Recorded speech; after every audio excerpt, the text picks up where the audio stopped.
My name is Deborah Monroe with Integration Family Services. We're an organization that works with families, daycare providers, BIPOC families mostly, and immigrant and refugees families. We help them navigate systems to better support themselves and their businesses.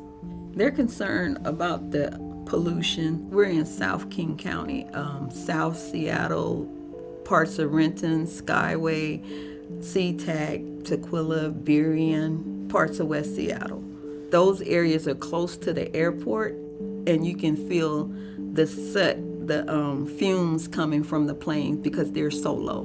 And you can even see it. It's visible, whereas you wouldn't see that in other areas. The noise, all of that, it's visible, and it's just dropping. You can even see it on cars, on you, if you really look. Studies have shown that the air pollution within airport communities outside can be the same or similar to the air pollution that is inside. In other words, the air pollution can travel inside, especially when we leave windows open. Oh, and there's the plane, and here's the exhaust that we were just talking about. So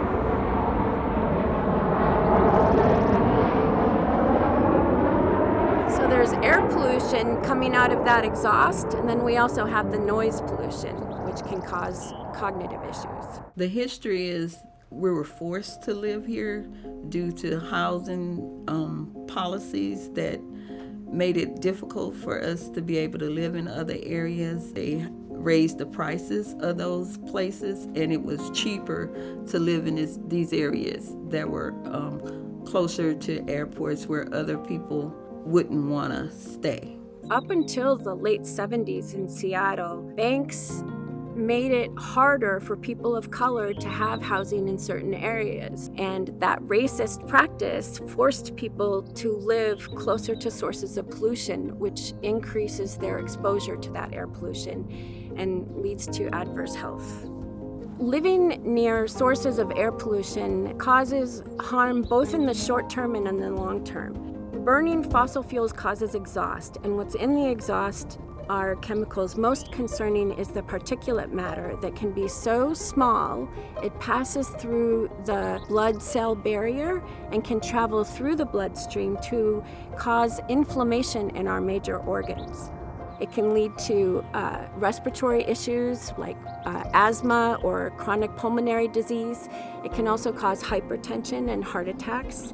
And then most recently, we now know that particulate matter increases the likelihood that pregnant parents will give birth to infants with a low birth weight or cause preterm births. And the longer our exposure is, the higher the likelihood of harm to humans. So it's really important for us to think about how to mitigate that harm until we stop burning fossil fuels by making sure that people have clean indoor air and good filtration systems, good insulation, and also by making sure that they're protected when they're outside and exposed. For example, making sure that everybody can access good, high-quality N95 masks. 43% of the area is BIPOC families, and the pollution affects us in a way that 90% of our time is spent indoors, and the air is boxed in.